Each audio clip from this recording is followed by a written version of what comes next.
and you put it No, the whole steeple came off. The tornado took the steeple off and didn't destroy the bell. Mm-hmm. And we set the bell back into a frame. Mm-hmm. And it's still there at the church, right? Is it really? Oh, yeah. Oh, no. We didn't take the bell away. Okay. Okay. No, but Well, we just remember that as the a beams, wonderful- the huge beams that were in it didn't break, and I got them. I restored a building with them. Mm-hmm. Mm-hmm. Yep. But that's something I had forgotten about. That was Well, he didn't forget about it. I mean, yeah. he Did you never do was Warren Johnson at all? We did Warren Johnson. We Yeah. had a great talk with Warren, and Warren was the guy that kind of dealt with the state, and he had stories about Ella Grasso, and maybe you've got stories about her too. But No, only every morning, and she flew over our house in a helicopter mm-hmm.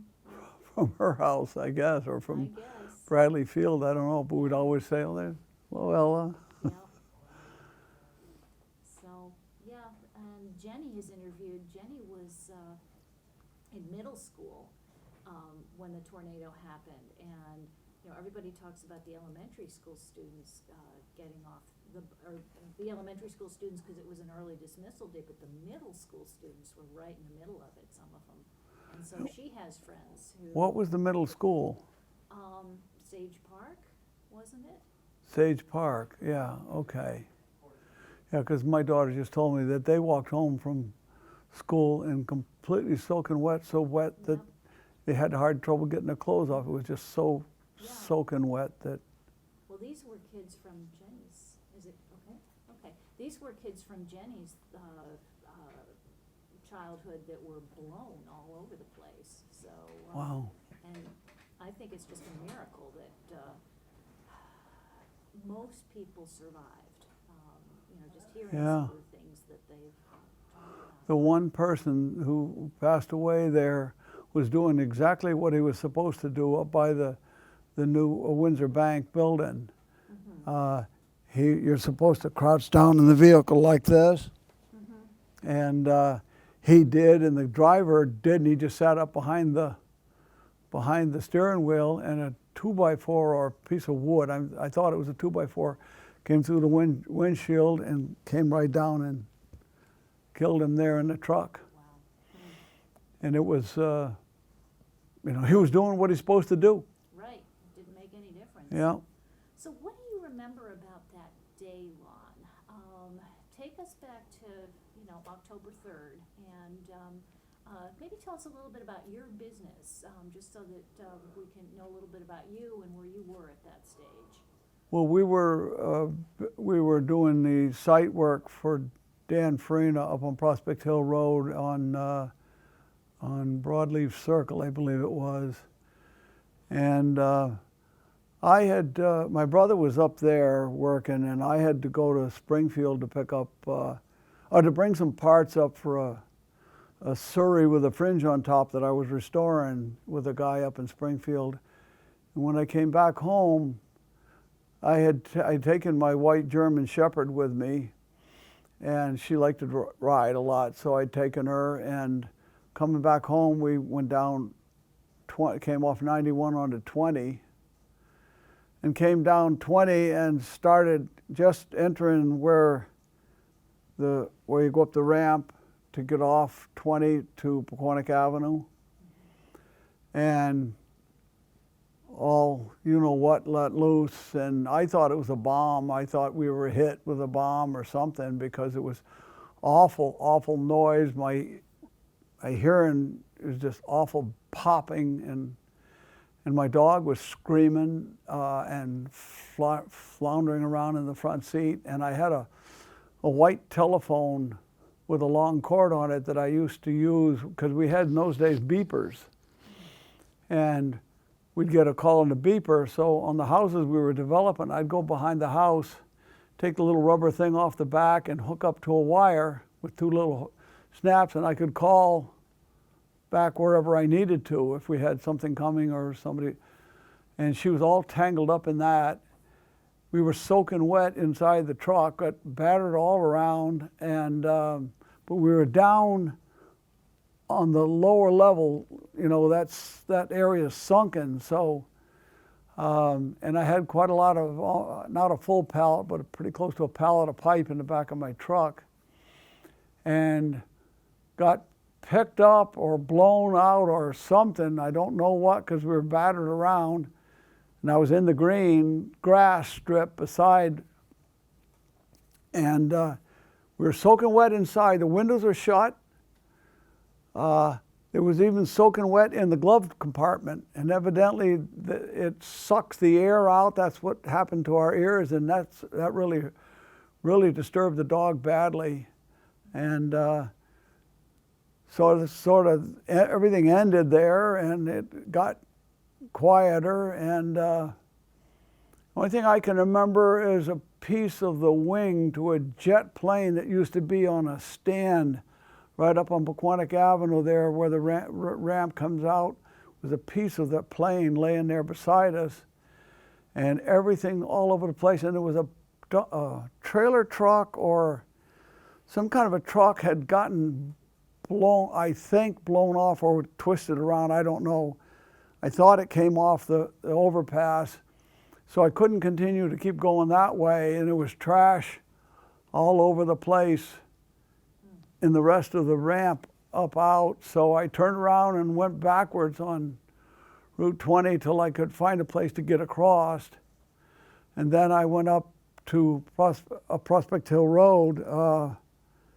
And of course, by then I'd heard on the radio that there was this storm.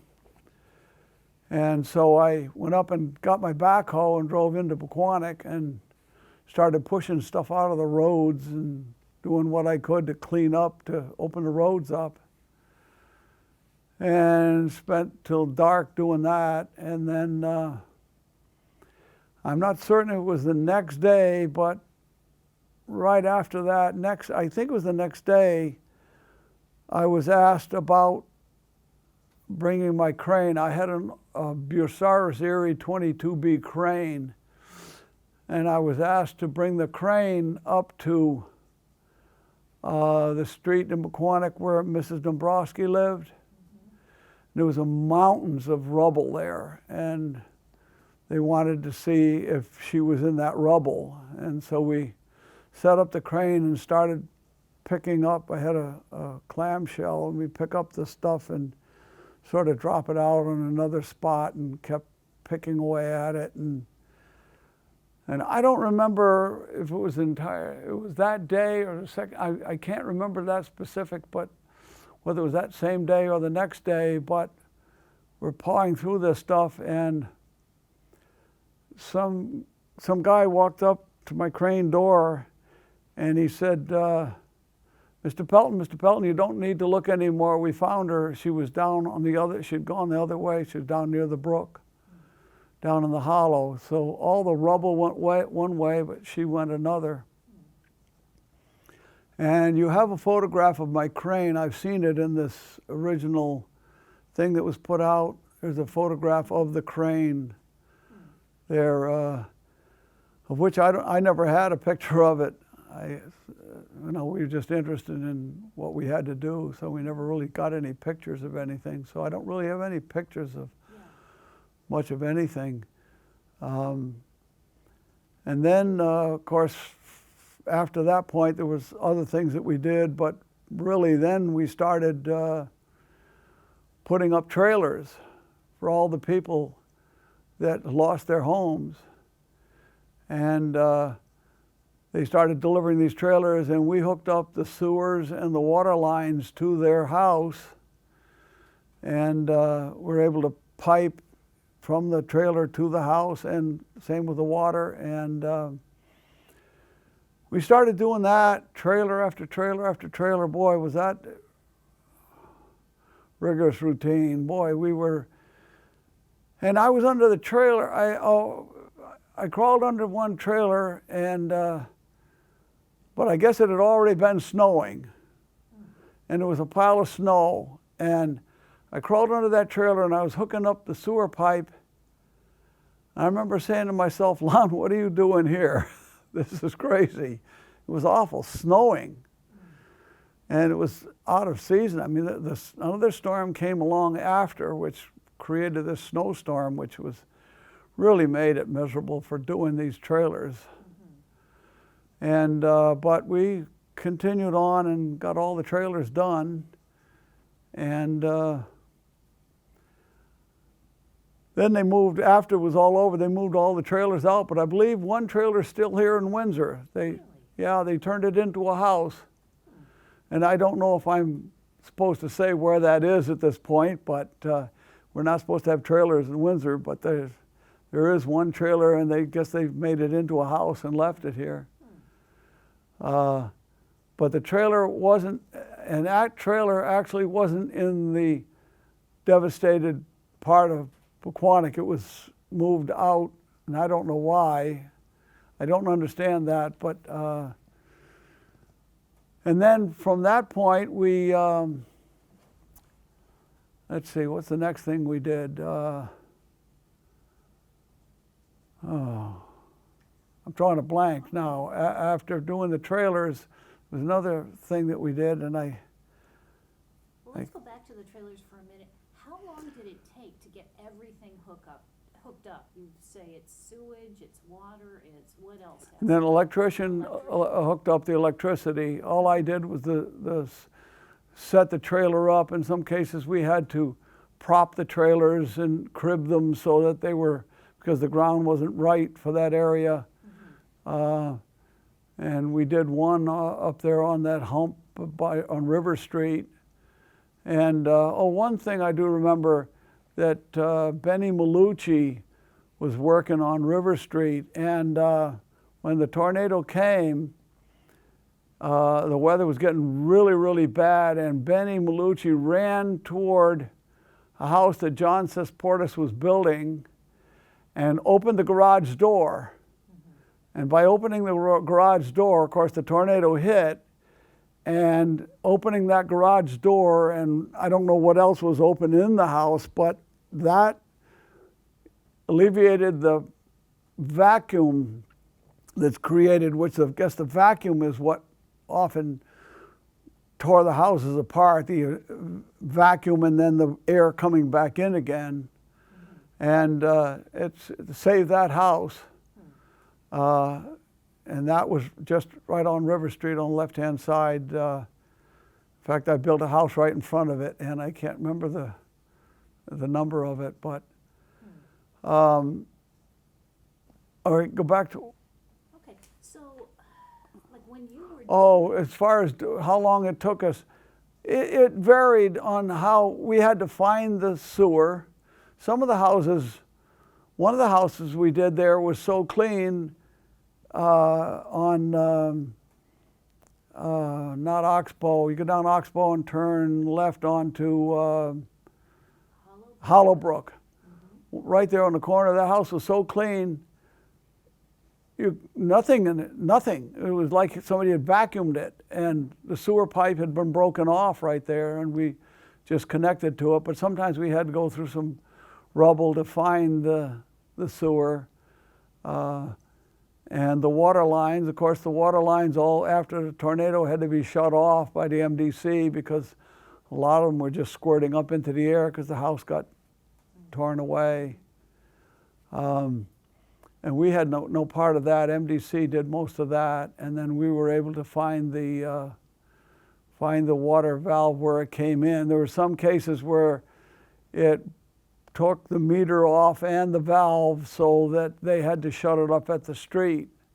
Then we'd have to solder or somehow put a valve onto that little stub of pipe that was left. And some of them there weren't. I think we had to dig some and find the water line. But so it depended on the condition of the cellar or of the house where we were able to connect to. And some were sewers, some were septic systems. But one of the strange things I noticed, and I don't know if it ever got talked about, but the real early houses in Pequannock didn't seem to get knocked down like the little raised ranches did. Raised ranches just popped, and the old houses got beat up, but they didn't get completely destroyed. Whether that's because they're so leaky, the air went in and out without that implosion and explosion, whatever, was an awful lot of the part of the situation. But the only thing that really was really old that got knocked down was the Pequannock church. But that was still pretty much standing. It got hit by the second storm that came through. And at that, yeah, no, was it the snowstorm or another windstorm? We had a fairly serious windstorm. There was a windstorm in January. Right.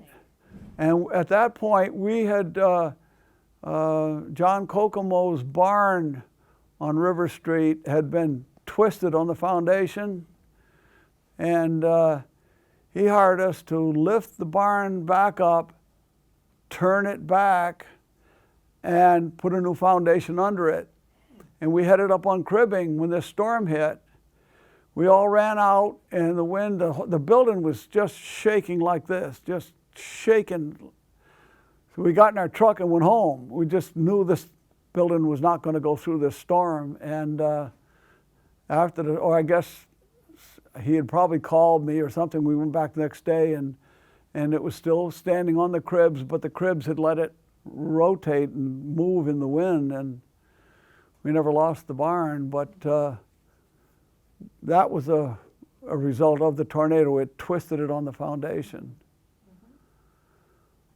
Well, let's go back to, as the day of, you said you kind of came back to yourself, and then you realized that you were going to need some clearing and so forth. Who else was on the scene? Do you remember police? Do you remember National Guard? Do you remember people coming out of their homes? What do you remember about No, I pretty much stayed in the road. You stayed in the road. And then I wound up at where they had moved Dale Drug from Pequannock. They had moved Dale Drug when I was a kid, and I wound up there for some reason, and Warren Johnson was up there with, I believe Warren Johnson was there with, I'm not sure if it was El Grasso or somebody else from the government. And I spent a few minutes talking with him and talked about some of the areas that we might go help clean out the road and do whatever we could to just mainly the road. I didn't get off the road, the individuals' homes or anything. I just sort of stayed in the road and somewhat opened some driveways occasionally, but that was about it that I remember strongly. And did you know people in Pequannock? Did you know oh people yes, on Hollowbrook Drive and so forth? oh yes. Yes, and it was kind of tough when, of course, most people had been brought somewhere else to after the storm, where they lost their places. I guess they were brought to hotels or something. I'm not really sure. So occasionally we'd see folks that came back, and it was awfully hard talking to them about it. And most everybody was pretty intent on finding what they could of their belongings, and I just at that time I determined that I really shouldn't get into the areas of the houses to find their stuff, because it really was another situation that I felt strange at doing. I just didn't. I thought I ought to stay in the roads, and I can't remember even anyone that asked me to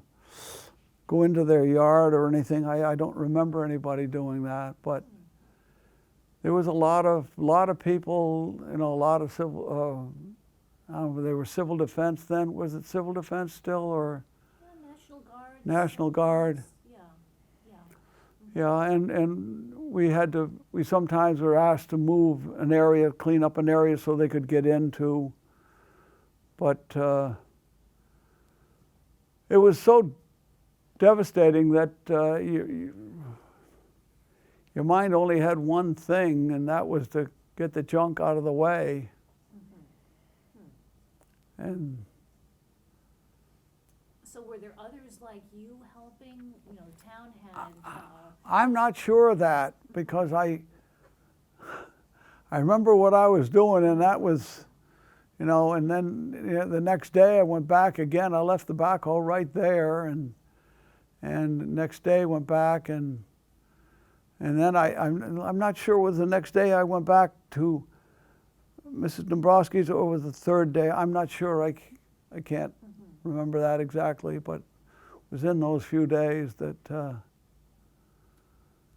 we went looking for her, and then I moved the crane over to the Pequannock the Pequannock Community Church, and that's when we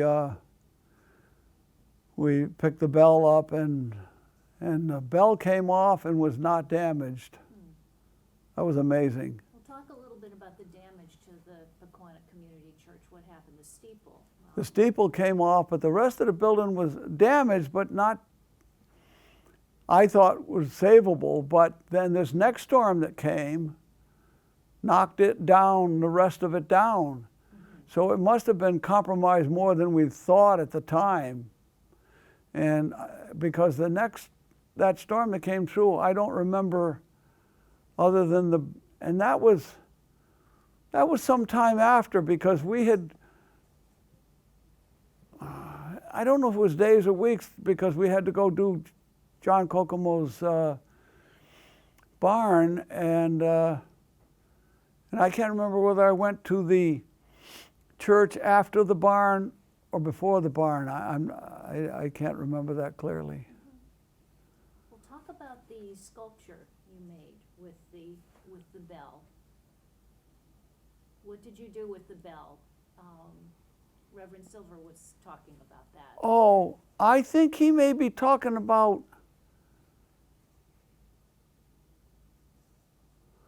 I did a sculpture for Sandy and Max Morrow with a big bell.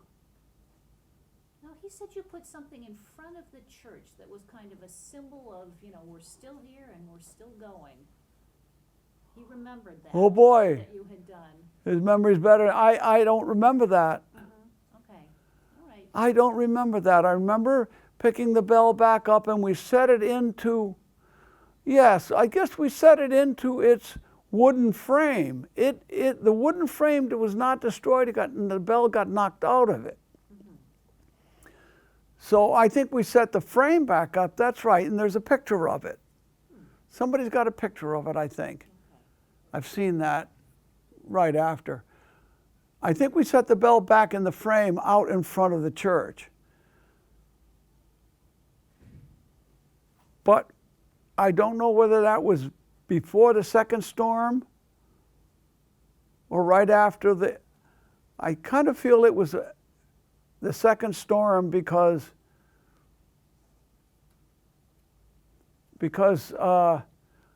I didn't move the crane there immediately. I don't believe. Kind of hard to bring those things back, the exact timing of things. Well, he said it was just a very important symbol for the church. Huh. Yeah, he appreciated it. Yeah, I remember putting it back in its frame. It had been knocked out of the frame and didn't break anything. I remember that well.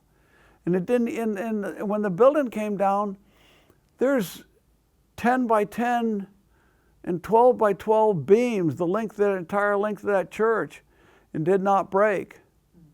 And when we finally demolished the church, I brought those beams home and put them under an A-frame that my father and I had built back in the early 60s, and we put them underneath it and the posts under it, and made it a building, because the A-frame went just out to mere stones that were to pier stones, that were granite pier stones that came from the Pequannock Cemetery.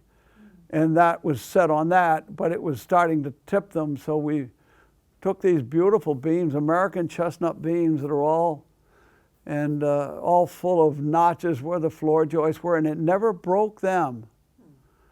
And smashed a lot of stuff up, but it never broke those beams, and it never broke that bell and that bell frame. Speaking of the cemetery, do you remember the damage to the cemetery? Yes, yes, right. It was awful. It went up there and stones laying down and just flat everywhere you looked. Some stones stood well. Some of the obelisks got knocked over, and but I never did any work in there. We didn't do anything in there. I just remember the seeing of it. Yeah. And then one of the houses on Pequannock Avenue there was where, when I was a kid, we used to, I believe it was Szymanski, I think it was Szymanski, used to have a fireworks stand there. And that house got knocked down, and we put a trailer in there. That's just before the cemetery on the left-hand side going north. I believe it was Szymanski, that was the name of the... Oh, I forgot this thing. Wait a minute, let me shut it off. Jerk. Oh, we didn't think to tell you. We forgot to tell you. No worries. I didn't think, I don't think mine is on too, so. didn't even think about this. I didn't think about it myself. It doesn't ring very often. Do you remember sort of community groups that were particularly helpful? It could be, people have mentioned the Mennonites. Do you remember Mennonites coming into the community and helping build entranceways to the trailers? We've heard that. We've heard Salvation Army, Red Cross. Do you remember just people coming together to help? Oh, it was, yes, it was. There was lots of people, but of course, we didn't totally know who they were at times, because we were pretty much steadily working on these trailers, and we were pretty exhausted from the hours of time we put into this thing. So I remember a lot of people but specifically who they were. And now that you said it, I remember the Mennonites. I thought wasn't sure they're Mennonites. It seemed to me they were Amish people that came, and I guess the Amish are Are they Mennonites or the? I think Mennonites are related, but they have a little more freedom in their Right. What they're able to use. To help out, right? And we knew that existed, but I didn't get involved with any of them or anything, so I really can't tell too much about that. But do you remember the Red Cross, Salvation Army, any of those people? Not too much. I know they were there, but we weren't in, there was some group that was overseeing the trailers.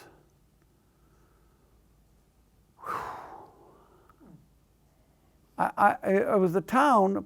Town was pretty much overseeing the trailers, but there was a group of people that were, I think they were more helping the people. That's what I think it was. They were helping there was a group of people who were helping people get into the trailers and get them some furniture or something to put in the trailers. There was a group doing that because they would be coming as we set the trailer. When we got the trailers stabilized, before we even had them hooked up, there were people there bringing things into them, and possibly the families too, but we were just head over heels putting these things together, so we didn't know too much else what was going on. What kind of hours were you working?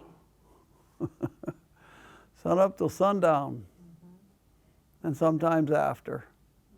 We've heard that a lot. Yeah, it was quite a chore. So about how long was it, the recovery efforts? How many, weeks, months would you say? Well, I would know if I knew what the date between the tornado and that big storm, because